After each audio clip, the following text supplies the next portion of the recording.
Good? Mm-hmm. Yep, we're recording. Oh, I think I lost your audio.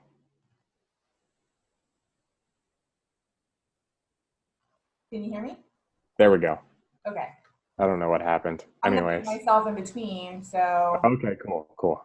So I typically, at the beginning I just do a little, chitty chat, how are you? How's your day going? That kind of stuff. And then basically what I'll do is I'll say, okay, well, Marianne, thank you so much for taking the time with us today. We really appreciate it.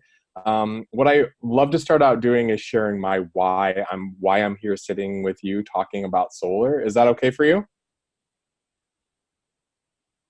yeah. Awesome. Cool. So I'm really here because prior to coming to Power, I I have a really big passion for sustainability and for seeing a world that is sustainable for our future generations.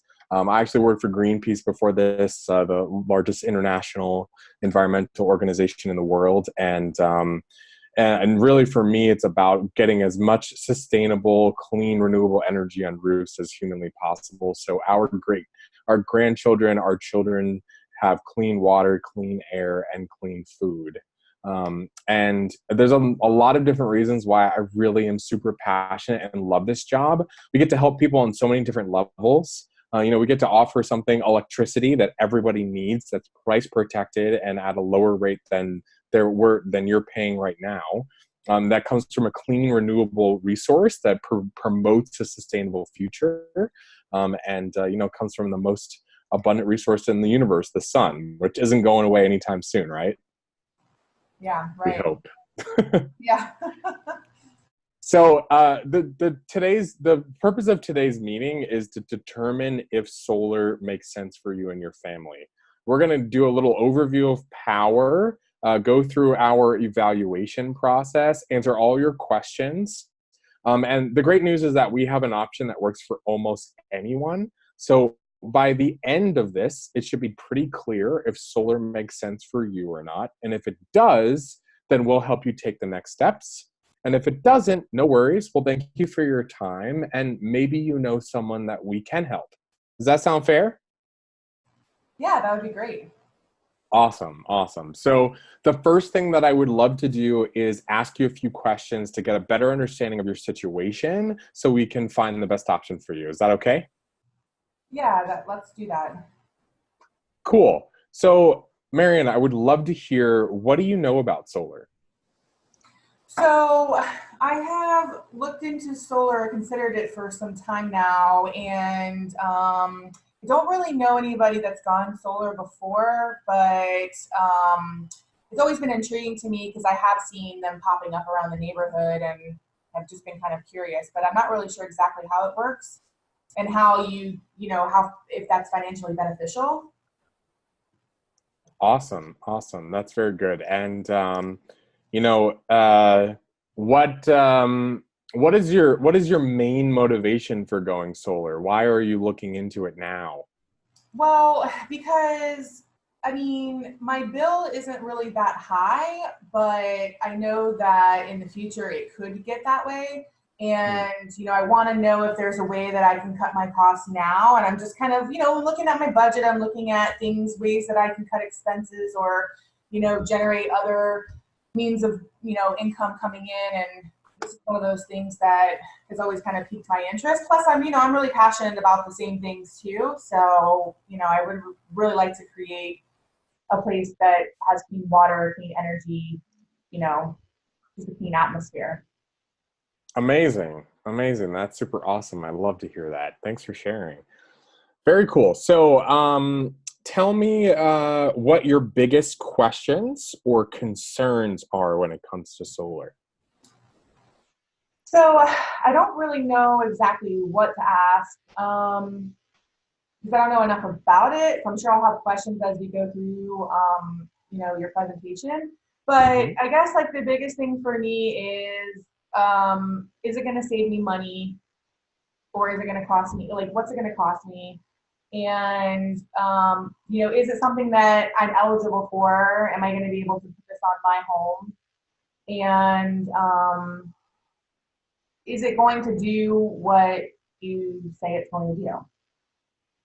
Awesome. Those are great questions. So, what I'm hearing, first of all, is you want to make sure that this is something that's going to be an investment for you, right? That's going to actually put money back in your pocket versus you having to lay out a bunch of money and have it be an expense.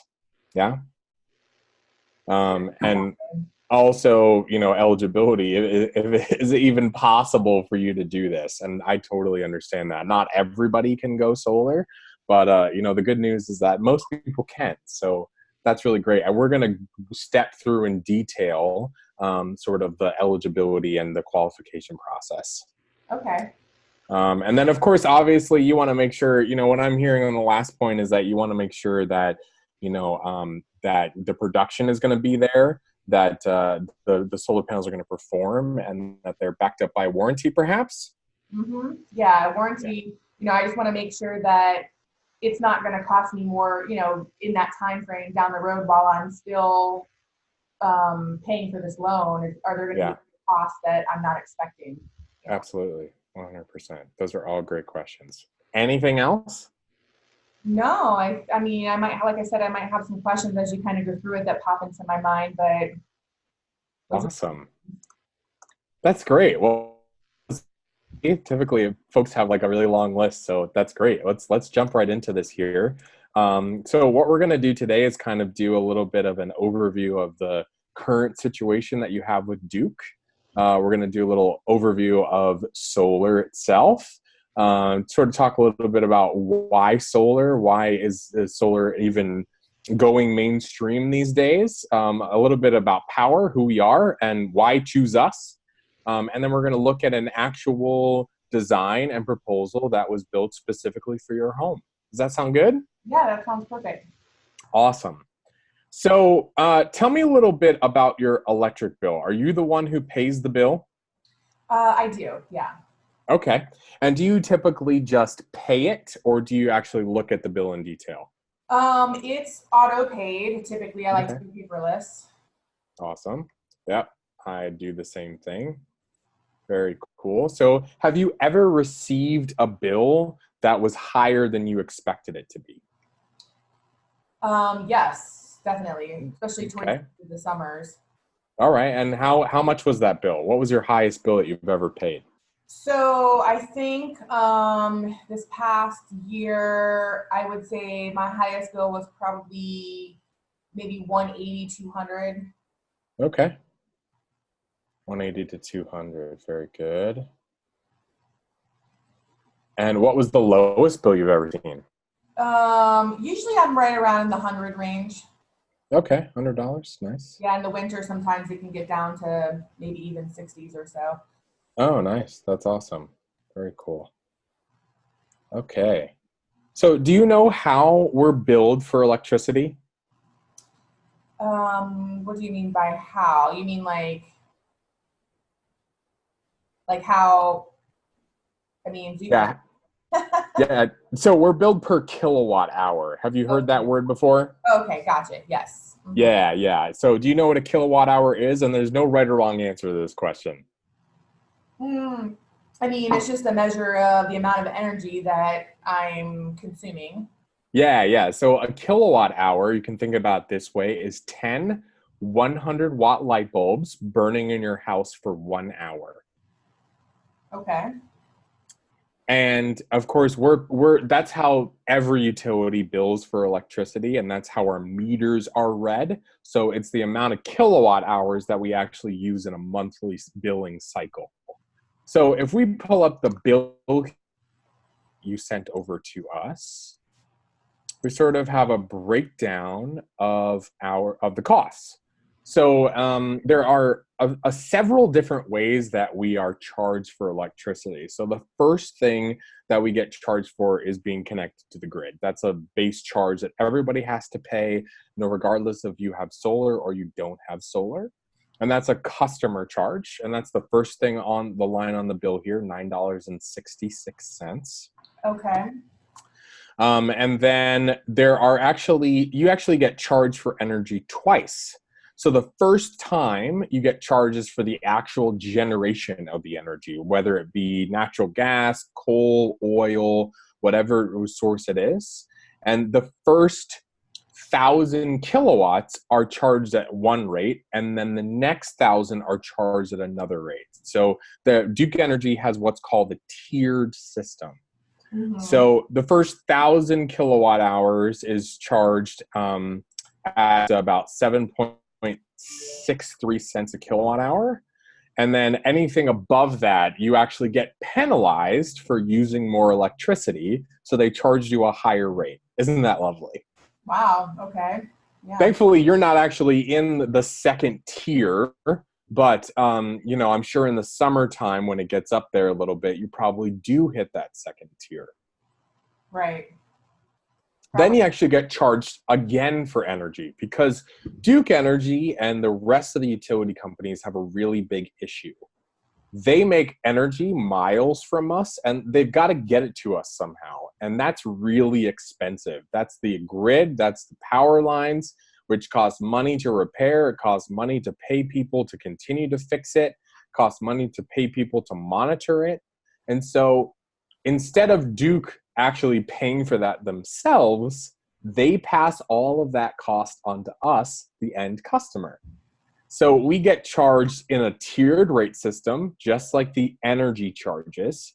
And that first 1,000 kilowatts is charged at 1 kilowatt rate of 6.69 here. And then the next 1,000 kilowatt hours, which thankfully on this bill you didn't have anything, is charged at a higher rate. So not only do you get penalized for using more electricity when it's generated, you get penalized for delivering you more electricity.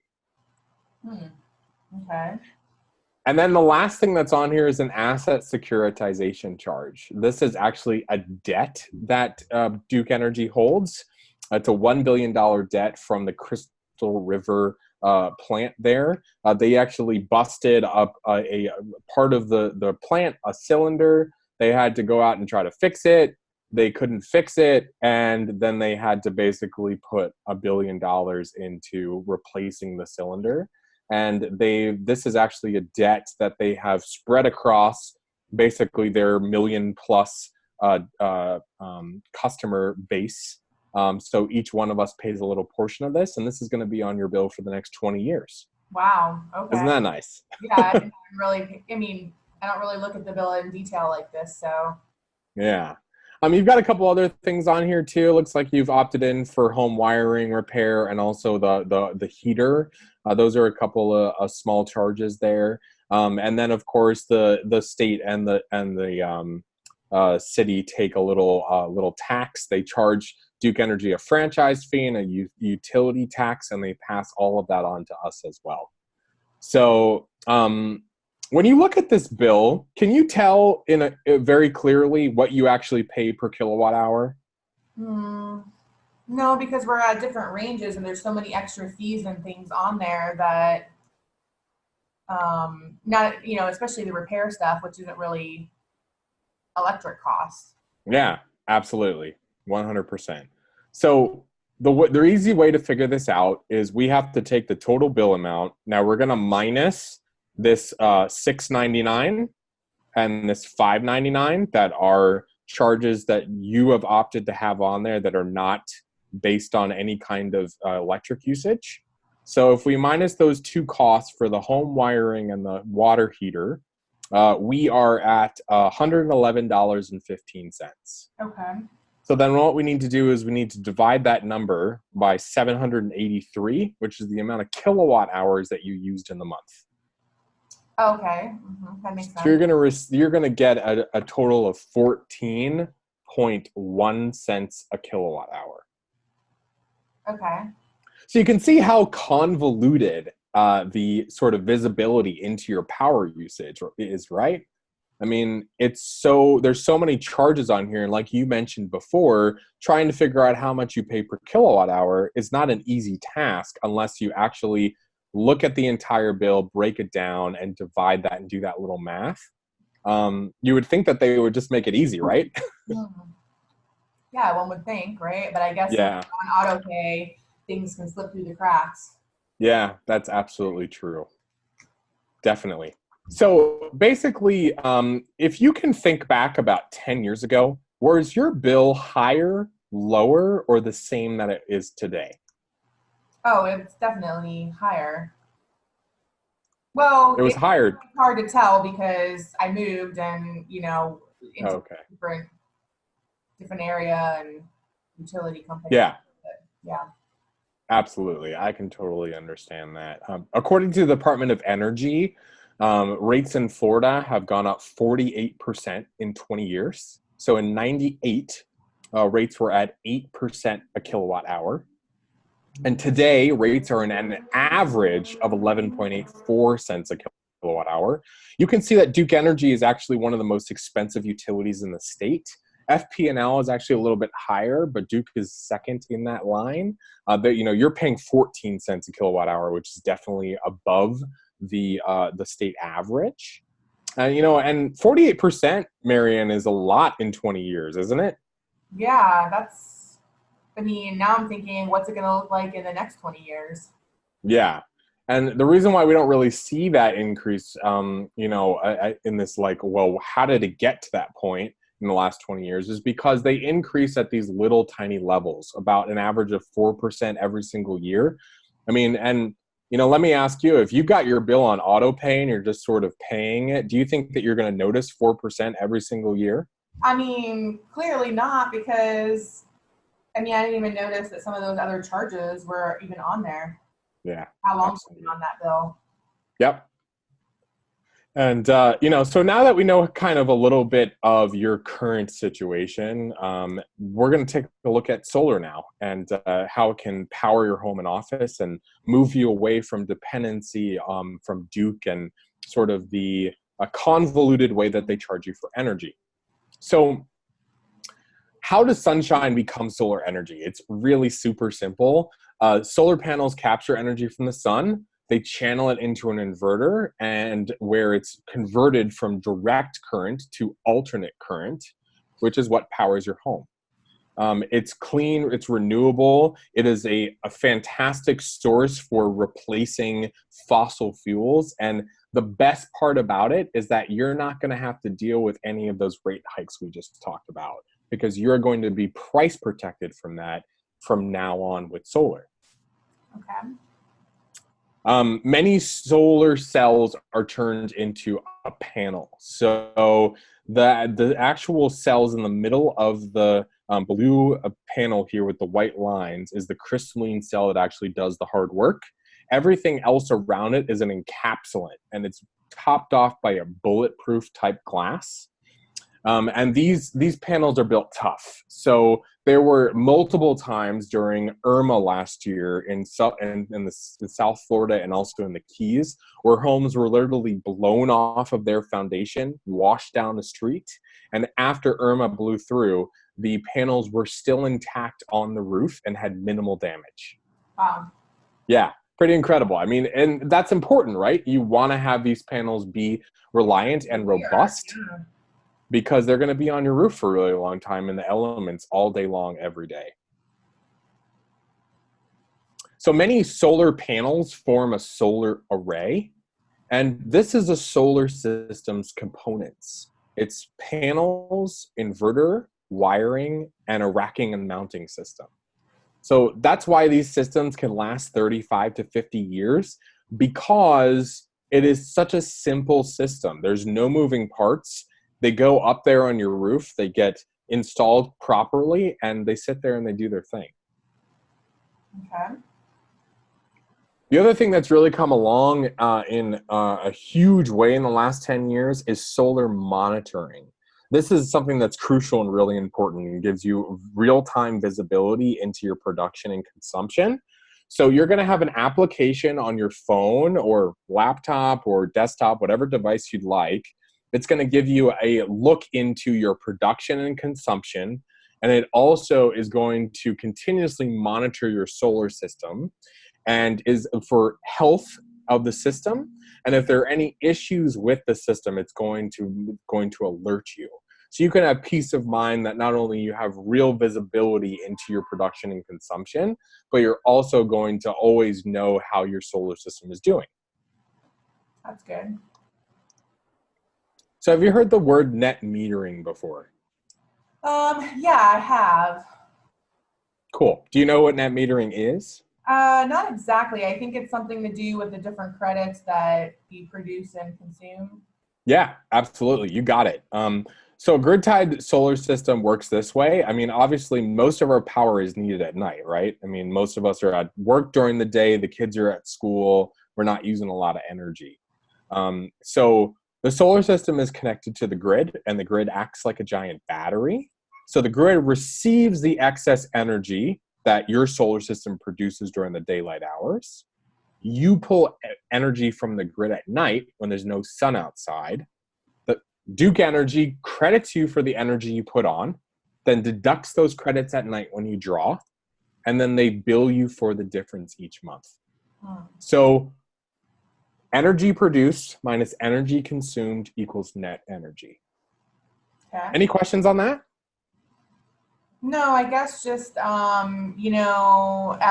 some point are they going to do they issue that credit every month, or is it done at the end of the year, or Yeah, so it goes on your bill automatically on a monthly basis. So you're gonna rack up those credits. You're gonna see those credits be deducted, and then it's gonna balance out at the end of the month.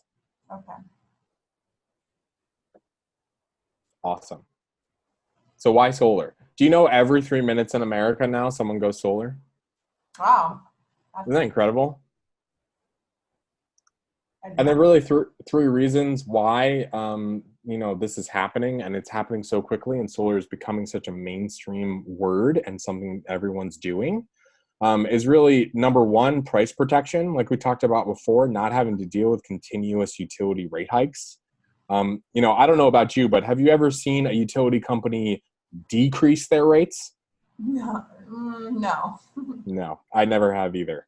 Obviously the environment, the massive indirect impact on the sustainable future of our environment, and energy independence, making energy on your roof versus being dependent all the time on Duke Energy to get that to you. One of the other big things too is that folks don't really realize that solar, you can go solar with no upfront cost. I always hear this, the biggest thing that I always hear these days is solar is too expensive. That's totally something that was, legitimate 10 years ago. But because of the advance of technology and the drop in cost, it's really such an affordable thing. It's actually more affordable than staying with Duke Energy. So, and of course, using the net metering policy that we just talked about to be able to get credit for all that additional energy that you are producing that you're not using in your home during the day. So if we look at your situation today, your rates are moving around and you can't do anything about them. I mean, if you go down to the Duke Energy building downtown St. Pete and protest, do you think that they're going to do anything differently than they're doing now? I mean, I haven't tried that, but I don't plan to. Yeah. I don't think that it's gonna, they don't really care about that. They're gonna do what they want to do. We're all dependent on our utility company, right? They deliver us energy, we have to pay for it. And it's pretty much like, okay, well, we got the bill. Doesn't matter if we call and complain about it, we're gonna have to pay it anyways. And, your utility uses dirty energy. In Florida, we're using mostly coal and natural gas, and some nuclear. And you get poor visibility into your power use. With power and solar, you can lock in your rate at a low competitive rate, that price protection we talked about. Mm-hmm. You generate your own energy. You're using clean, affordable power, and you're also able to see real-time data with that monitoring system. So you really know exactly how you're using energy, how much it's costing, and how much energy you're also sending back to the grid. So are you familiar with the federal tax credit that's currently available? Yeah, I had heard something. That was one of the things that piqued my interest with the financial benefits. Yeah, awesome. So I'm going to play a little video here because this really explains it way better than I can. Okay. How the solar tax credit works. The investment tax credit, or ITC, will give you 30% of your solar costs back as a credit on your federal tax returns. You can think of this as a 30% discount on the cost of going solar. If you own your own solar panel system, you are eligible for the ITC. However, you aren't eligible if you lease your solar panels or if you signed a power purchase agreement. There's no cap on how much you can claim with the ITC, but because it's a credit and not a refund, you can't get more back in a single year than you owe in federal taxes. Instead, the remainder of your credit will roll over into the next year. Here's an example. If your system costs $20,000, then you're eligible for 30% of that as a tax credit, or $6,000. But if you only owe $5,000 in federal taxes that year, then you'll eliminate all of those taxes and still have $1,000 left over for the next year. For more details on how this works, we recommend you talk to your tax advisor. Unfortunately, the ITC won't be available forever. It shrinks from 30% to 26% in 2020 and disappears altogether for homeowners in 2022. Take advantage of it today. Any questions on that? No, that makes sense. Okay. Awesome. Yeah, it's a great credit, and as I mentioned, it is stepping down at the end of this year. So how that works is basically to be able to be eligible for the credit, you do need to be installed and turned on by December 31st of this year to get 30%.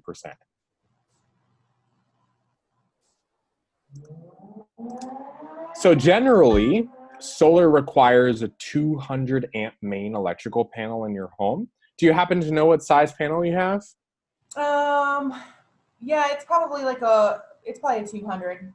Awesome. Very cool. Very cool. Awesome. So you're set there. That's checkbox number one. There's a lot of eligibility requirements for solar, and this, of course, was something that you were, wondering about at the beginning here. So not everybody's eligible for solar, and there are a few different things that we look at. So we look at cost of energy, credit scores, roofing, and of course, shading on your roof. So let's look at the roof assessment first. So we look at a few different things: the roof orientation, size, and shape. Is it the right direction? So south, east, and west are the best directions for solar. North typically is always a no-go, and that's because in the northern hemisphere, the sun is always in the southern part of the sky, so the north has the least amount of sun exposure. Is there enough space on the roof for panels? Some of those roofs have kind of those weird designer, all those weird angles and stuff like that, and there's not actually enough flat space on the roof for panels.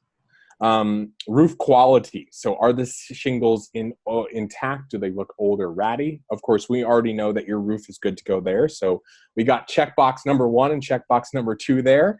And then, of course, trees on the southeast or west facing side of the roof that could actually shade.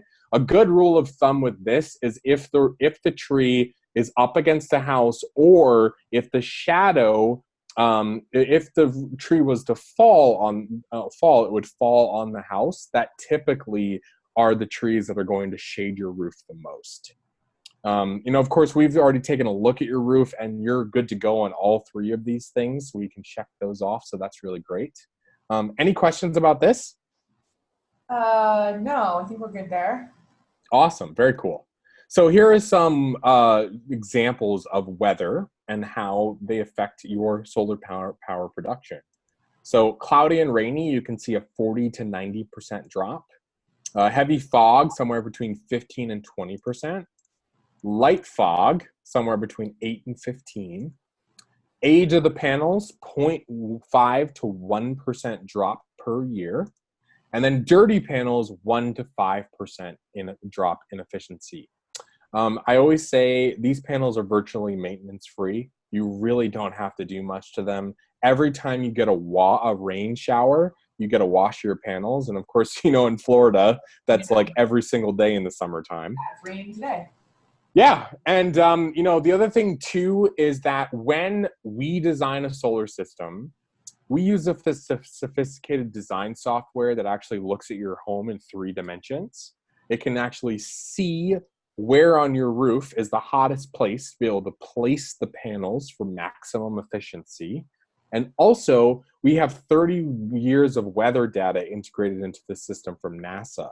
So we're able to see the general weather patterns over your home for the last 3 decades, and we can include all of that weather data into the design of your system. So you walk out on a rainy day like today, and you're not worried that you're not producing enough energy. Okay. So there are really 2 ways that you can pay for your solar system. Cash, which the majority of folks don't really do anymore, or zero down. With a zero down option, why it's so popular is you can see immediate savings. You can see a drop in your bill of somewhere between 5 and 50% a month immediately. Increase in home value. So a new study by Lawrence Berkeley Institute has shown that a medium-sized solar system adds about $20,000 in equity to your home. And the best part about it is in Florida, solar is actually exempt from property tax. So you get all the benefit of increased equity in your home without any of the downside of having to pay additional property tax. Okay, that's interesting. Fixed energy cost. So you're going to know exactly how much your clean energy costs are in advance versus rising fossil fuel costs. And then, of course, owning your own energy versus renting it. Our average customer saves about $26,000 over the life of the agreement. There's no prepayment penalty. And then you own your energy free and clear. And the question I always get is, so, okay, what happens if I sell my house? And really, you have 2 fantastic options when it comes to that. First and foremost, you can simply transfer the loan to the new homeowner and they can just take it on and keep paying the payments. Or you can actually increase the asking price of the home to include the solar system and pay off that loan once you sell the home. There was actually a study done a little while ago by Zillow, polled a bunch of different home buyers who basically came back and said that energy efficient homes and green renewable energy and operating costs, lower operating costs of homes was something that they were very interested in. And if you think about it, Marianne, if you have a home that, let's say, is the same size as yours, and a home buyer is looking at your home or is looking at someone else's home, and your home has a flat electric bill that never goes up and stays exactly the same, and your neighbor has a higher bill that goes up and up and up and through the summer and so on and so forth. I mean, if you were a home buyer, which house would you probably choose? Yeah, that makes a lot of sense when it comes to the comps. Absolutely, 100%. So why power, right? There are over 500 solar installer contractors in the state of Florida alone. And, there are many different out there to choose from. And really the reason why to go with power is 3 distinct reasons. Number 1, we're on a mission to panel 2 million homes by 2025, accelerate the adoption of clean energy worldwide. And we've sunk about $9 million into investing our platform and have designed over 35,000 systems for homeowners. So our company was started in 2014 by Jonathan Budd. Have you ever heard of the Pachamama Alliance? No, that doesn't ring a bell. So it's an environmental advocacy group that does a lot of work with indigenous tribes down in the Amazon rainforest. And Jonathan went down there on a trip with them and witnessed a lot of the devastation that's happening to the Amazon rainforest right now and made the decision, had the vision to start Power. He really saw an opportunity in the solar industry for a couple of different key, offerings that weren't happening. First of all, education.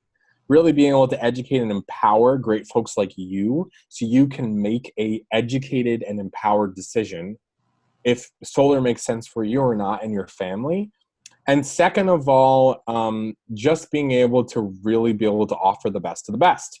Because what was happening and what happens before was that folks were going out, and if you can imagine 500 solar contractors in Florida, people were going out and getting 6, 7, 8, 9, 10 different bids, and they were sitting down, they were getting these proposals, they were getting consultations from different providers, and they were getting a bunch of different things being told to them.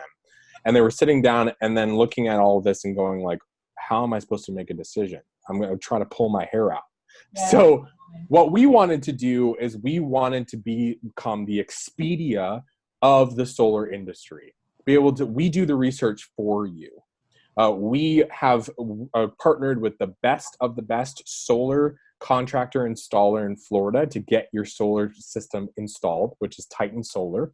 And we have also gotten direct relationships and contracts with the top solar manufacturers in the world. Because of our size, we're in 22 states.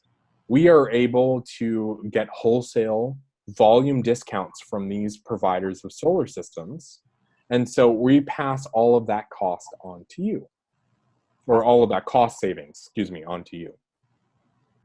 And really the last thing is myself, and I don't say that to brag. I say that because I'm your advisor. I'm your educator. I am here to answer all your questions, to make you feel educated and empowered so you can make the best decision for you. And then once you do make that decision, be able to be there through the entire installation process and beyond. So you have peace of mind that you can always go to someone and get your questions answered or get the help that you need. Okay. So we're also a white glove service. This means that we're going to do everything for you from start to finish. You're not going to have to deal with any of the interconnection paperwork or the permitting from the city or any kind of stuff like that. We're going to do the design, the audit, the installation, the approval, the applying for the approval of the permit, the inspection, getting Duke Energy out to your house to inspect your system, and setting up your monitoring. So all of that will be done for you. And I'll be there along the way to be able to support you in all of that. Good. Okay. That's good news. Yeah. So any questions so far before we jump into the meat and potatoes? No, I think so far that's been a lot of good information. Well, fantastic. Okay, cool. So let's jump right into this then.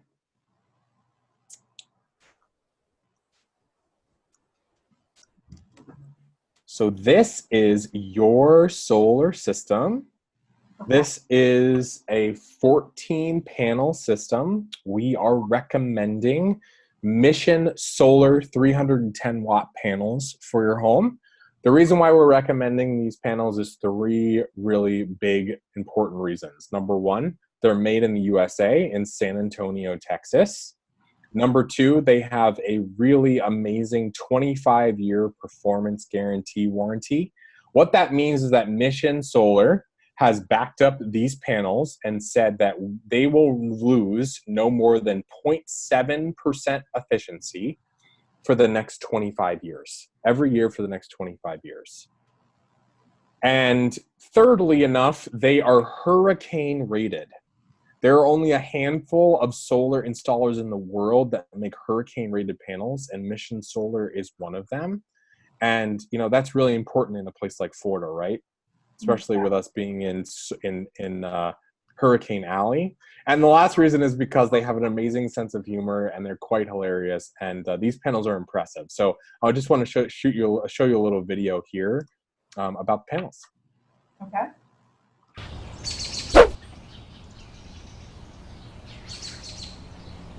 Mission Solar panels are built 3 times tougher than industry standards. Higher quality means more power and longer lasting. Made right here in Texas. Tough means tough. They can handle extreme weather like Gulf Coast storms. We're talking crazy wind and penetrating rain. And Mission Solar panels are strong enough to survive the neighborhood kids' best shots.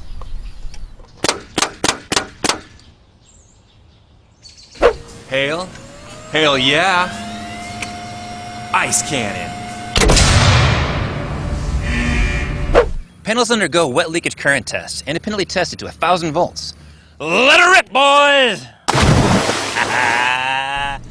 And can Mission Solar handle it when things get hot and steamy? Oh yeah. Our solar panels are so tough that they can survive a Canadian blizzard, eh? Or the blazing hot Texas summer sun. In thermal cycling tests, Mission solar panels are independently tested to withstand 600 extreme temperature cycles from -40 to 85 degrees Celsius, which means you can hit them with a flamethrower.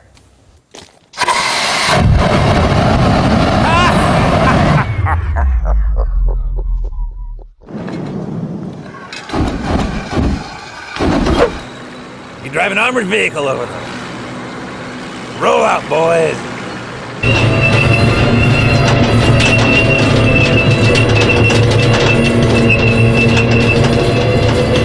You can even hit them with a tank shell! Fire! Or not. Well, maybe not a tank shell, but everything else, Mission Solar, mission ready.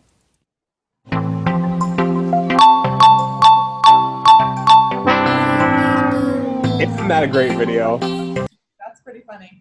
Those guys are hilarious. I think the thing that impressed me the most the first time I saw that was when they drove the tank over them. That's just like, You never wow. know. Things could happen. You never know. Yeah, that's true. You're absolutely right about that. I have a good tank outside my door right now. So we are also recommending the Solar Edge inverter. The reason why we use this inverter is because it's the best of the best on the market. It also has that monitoring software built into it. So the inverter is the actual piece of hardware that supports the application and the software for the monitoring that's going to be on your device. So you can actually see into the real-time usage of the solar system and all of the monitoring that you're going to receive as well. Mm-hmm. So any questions about the design of the system before we jump into the financials? No. So are all those panels going to be, is that where the panels are going to go on the picture there? Yeah, so the picture, so what happens with our design process is actually our design team builds a system that basically maxes out every single side of your roof that's available. And then from there, we actually scale back the system to the size that is actually needed. The thing with our proposal software that they're still trying to work out, because it's a beta version, it was actually built for us from scratch, is getting it so that the actual image in this proposal changes. Oh. So it's actually going to be 14 panels, and they're going to be on the so this would be the east side of your home and the west side of your home. These panels here will probably not be there because that's not going to get the best production. So it'd be over here and over here. Okay. Anything else? No, that's good. Awesome. Very cool.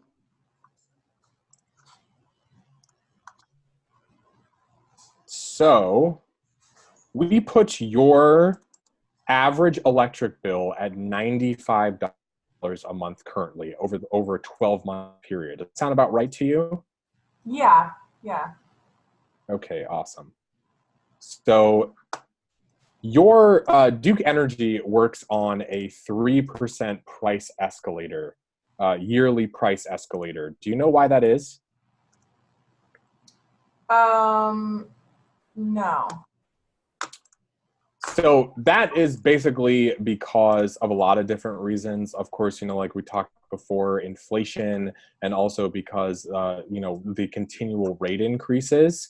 For instance, back in 2000, and this was 2013, Duke Energy raised their rates by about $9. They put $9 onto the bill.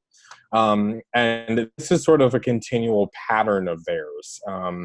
They, even here, Duke Energy to hike, Tampa Electric to drop. So, Duke Energy seems to continue to increase their rates. So in 2016, they are increasing their rates. Duke Energy said it will raise its rates by 4%, adding about $4.39 to the bill. And then this just continues. 2017, they added about $6 onto the bill. And then the latest would be 2018, in which they added about $5.84 to the bill. So a continual sort of an average of about 4% every single year. Okay. And, looking at 4% every single year, that means that next year your bill is going to go up by $3.80. You're probably not going to care about $3.80, right? Yeah, I mean, that's not too much. Not a lot of money. But if we continue to go down this path, in 10 years, your bill is going to be $136 a month on average. And in 20 years, your bill is going to be $201 a month on average. Are you in the design page? Sorry? Are you in a design page right now? No. Did my screen change? Yeah, you're in you're typing in the numbers, right? Yes. But the customer wouldn't see this, right? Yes, they would. They would? Mm-hmm. Oh, okay. Sorry. Go ahead. I've never seen this before. No worries. So in 10 or 20 years time, when you have a bill of $136 or $201 a month, are you getting anything extra out of what you're doing currently? No. Then why are you paying more? That's a really good question. So if we add up all of this compounding electrical costs over 20 years, you are going to pay Duke Energy $38,000 over the next 20 years for electricity. Dang. Okay. Now, if you don't mind me asking, how much is your home worth? Like 150. 150. Okay. So that's about so you're paying about 1/5 of your home value for electricity over the next 20 years. Mm-hmm. Now, you own your home, of course. Do you own your car? I do, yeah. So is there a reason why you prefer owning your possessions, your car, your house, your things versus renting or leasing them? Yeah, because at some point I would like to not have payments. Absolutely. 100%. So what you're doing right now is you're effectively leasing or renting your energy from Duke at a 4% price escalator every single year. Now, let's look at solar on the same timeline of 20 years. So what solar does is it eliminates your $95 electric bill. You pay monthly for solar, but every single one of those payments goes directly into ownership on an asset on your home. What was a result of that Lawrence Berkeley Institute study that I shared with you was an actual creation of metrics to be able to calculate how much value on an estimate of how much value a solar system would add to your specific home. Mm-hmm. So in your case, you would add $13,000 to the equity to your home with solar. Wait, explain that to me. So basically, the way that works is basically the study that I talked about before from Lawrence Berkeley Institute that was sponsored by the Department of Energy. What they did was once the study was done, they took all of the metrics that they used for the study to figure out how the appreciation of adding a solar system to your house increases the equity of your home. And they actually created guidelines, basically a calculator, to be able for folks to be able to see how much they would actually increase the value of the home. So in your case, with putting this solar system on your roof, you would add an estimated $13,000 in equity to your home. Does that make sense? I guess, how are you getting that number? Is it? So it's based on the Lawrence Berkeley Institute study that was done. Okay. Does that make sense? You're basing it off the 150,000? Yes. Okay. Yep. So we're basing it off the $150,000 cost of your home, and that's the estimated increase in value. Okay. So with solar, you pay monthly until you get to a finite dollar amount. And then once you hit that finite dollar amount, you don't have to pay for electricity anymore, except for, of course, the grid connection fee, which we all can't get away from. And that finite dollar amount for you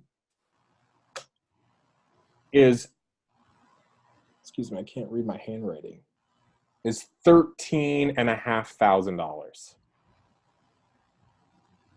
So let me ask you a very obvious question. Would you rather pay $38,000 over the next 20 years, or would you rather pay $13,500 for the same exact electricity? Yeah, I'd rather pay 13.5. And then we haven't even considered in the fact that you are going to receive an ITC tax credit of 30%. So that ITC tax credit is $4,082.40. So if we take 13,500 and minus $4,082.40, that's about $9,500. So let me ask you another very obvious question. Would you rather pay $38,000 for energy over the next 20 years, or would you rather pay $9,500 over the next 20 years? Definitely 9,500 is more in my range. Yeah, 9,500 sounds much better. What this does is this makes your monthly payment $64 a month. So you are instantly saving from day one $31 a month. So let me ask you again. Would you rather pay $95 a month, have it go up 4% every single year, pay $38,000 over the next 20 years, and it adds no equity to your home? Or would you rather pay $64 a month, save $31 from day one, and add $13,000 in equity to your home? Option 2, please. Yeah, absolutely. 100%. So this system is, the loan is a 20-year loan at 2.99%. The way that this loan works is it factors in that you are going to receive this ITC tax credit of $4,082.40, and you're going to pay it back into the loan. So that's why it's broken down here, month 1 through 18, $54. And then why that is because you're given 18 months to get that money back from the IRS and pay it into your loan to keep the loan payment down. Now that's an option for you. You don't actually have to do that unless you want to. You can actually keep that money, do whatever you want with it, and your payment would go up to $78 a month. Okay. Which is still less than what I was paying. So. Yeah. And the most fantastic part that I love to share is the environmental impact you're going to have, Marianne. This is just your home alone. So your home going solar is the equivalent of sequestering 8,034 gallons of CO2 from the atmosphere and planting 63 trees every year for the next 20 years. So is this a yearly number? Yes. Oh, okay. Gotcha. And I see the added home value there. Okay. So that's what I have to show you, Marianne. That's pretty impressive. So I guess my only thing is I guess just I just want to look this over and have a conversation about that with my significant other and get back to you. Okay. Let me ask, what is there to think about? Well, I just have some other things that I'm kind of moving around. Like I've been doing some different budgeting and stuff, and I just want to see how we can fit that into our plan. Sure, 100%. So let me ask you a question. Are you ever going to not cool your house in the summertime? No, definitely. Are you ever not going to heat your house in the wintertime when it gets cold, even though that doesn't really happen in Florida? But sometimes, but no, I mean, I still plan on using the AC and running all the things that I need to for this home. Definitely. So you're telling me that you're going to pay this bill no matter what? You mean my electric bill? Yeah. I mean, yeah, I guess so. I guess it's a point there. Absolutely. So, would you rather pay a $95 electric bill for the next few months while trying to make a decision, or would you rather get started today and pay a $64 electric bill? So tell me what the next steps are. Awesome. So the next steps would be we would get you approved for the loan. Then we would get your documents sent over. That's going to be an installation agreement, and then also the loan documents itself. You'd sign those versus e-signature. Our installation partner, Premier, would come out for the site visit. They would make sure everything we designed on paper is good in person. And from there, we would submit for your permit from the city. And that typically takes somewhere between 30 and 45 days. And then we would schedule the installation day on a day that works for you. Typically, it takes a day to complete, sometimes two, but typically a day. And then the Duke Energy has to come out and actually inspect the system before it gets turned on. And then your system gets turned on. So the timeline is about 60 to 90 days from start to finish. Okay. So if I were to move forward now, then that would put me, let's see, August, September, October, in November? Yeah, middle of November-ish, mid to end of November. Okay. Yeah. So Marianne, should we tell Duke Energy the good news?